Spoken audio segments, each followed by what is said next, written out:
Okay, let's talk a little bit about this idea behind a personhood amendment. The idea that somehow you can define things as persons merely by signing some bill into law, right? That you could go through and say, oh, well, what I want to be a person is X, and if I just get people to agree to it, if we just all go along and we sign this piece of paper, that makes it so. That has got to be one of the most ridiculous things I've ever heard. And sometimes I use those kinds of words like absurd and ridiculous, and it's kind of hyperbole, right? But this is genuinely absurd. I mean, it makes no sense whatsoever, and it's bizarre that anyone would even think it does. Let's think about what this would mean. That if we can just sign a bill into law, and if that makes things persons that weren't persons before, then we can define rocks as persons. Now rocks are persons, right? And they have all the rights that ordinary persons have.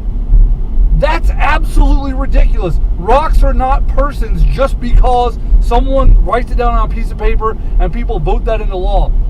Toasters don't get to be people just because a bunch of people get together and say they want them to. We mean something when we talk about persons. When we talk about persons, it's murky and it's complicated, and exactly what we mean can be debated, right? We can come together and maybe different people have different ideas on what a person is, but what it's not is just something that we can talk about and say, this is what, it's anything that we agree to. Well, maybe you can, like in terms of definitionally, but we do mean something by the concept. Here's the kind of thing I'm talking about.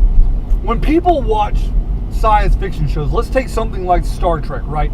So on Star Trek, you have all these sort of alien races that live out there that are not human. They don't have the same DNA as us. They might not even, we don't even know if they have DNA. It's not really addressed. Some of them might, but some of them might not. We don't really know. But regardless, they clearly don't have exactly the same DNA.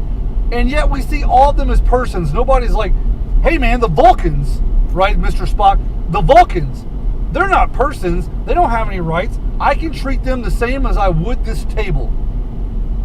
Right? Nobody says it. And if they did, you would say, what the hell? That makes no sense whatsoever. It can't possibly be that Vulcans are the same as tables, because these Vulcans they're sentient, right? They have whatever it is, the very thing. I'm not going to give some sort of exact definition of what we mean by personhood because it's complicated. But whatever it is that we mean, what we can agree on is that Vulcans pass the test, rocks don't.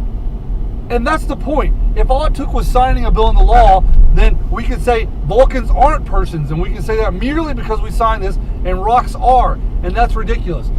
So when you're dealing with something like abortion, and I know it's very sensitive, I know a bunch of people are opposed to abortion, and that's fine. But what you can't do in order to get your point of view to be accepted as the mainstream, to get your point of view accepted as law, right? You can't just say, well, our ordinary conceptions no longer apply. I'm just going to legislate this, and however I legislate it, that's the way it is. It just doesn't work.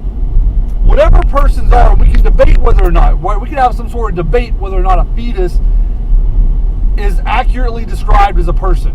That's fine. But you don't get to say so just because you sign some bill into law. That's absolutely ridiculous. More than ridiculous. It's completely absurd.